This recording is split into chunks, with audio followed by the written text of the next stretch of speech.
যুদ্ধ, ভিসা জটিলতা সহ নানা প্রতিবন্ধকতা পাশ কাটিয়ে বিশ্বকাপে খেলতে নামল ইরান। তবে পার্সিয়ান লায়ন্সদের শুরুটা প্রত্যাশিত হয়নি।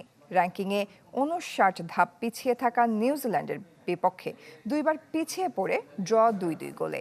এদিকে আত্মঘাতী গোলে জয় হাতছাড়া মিশরের। উরুগুয়েকে রুখে দিয়েছে সৌদি আরব। তাতে ৬৮ বছর পর একদিনে ৪ ম্যাচ ড্র দেখল ফুটবল বিশ্ব। খেলা যুক্তরাষ্ট্রে, বেস ক্যাম্প মেক্সিকোয়, সঙ্গে ভিসা জটিলতা, তার আগে যুদ্ধ, এসব ছাপিয়ে বিশ্বকাপ খেলতে নামল ইরান। র্যাঙ্কিংয়ে ৫৯ ধাপ পিছিয়ে থাকা নিউজিল্যান্ডের বিপক্ষে প্রত্যাশিত শুরু পেল না যুদ্ধ বিধ্বস্ত দেশটি, বরং ২ দফা এগিয়ে ছিল ওশেনিয়া অঞ্চল থেকে বিশ্বকাপ খেলতে আসা নিউজিল্যান্ড। ম্যাচের ৭ মিনিটেই লিড আনে নিউজিল্যান্ড।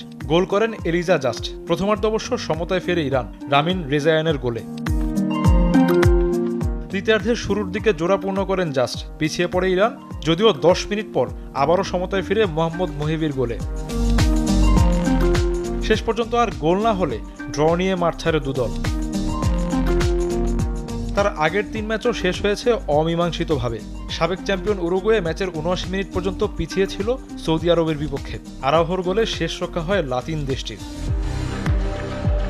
এদিকে আত্মঘাতী গোলে জয় হাতছাড়া মিশরের। ম্যাচের ২০ মিনিটে ইমাম আশুরের গোলে লিড নেয় আফ্রিকার দলটি, যা ধরে রাখে ৬৫ মিনিট পর্যন্ত। রোমেলু লুকাকু মাঠে নামলে পাল্টে যায় ম্যাচের চিত্র। আত্মঘাতী গোল করেন মোহাম্মদ হানি।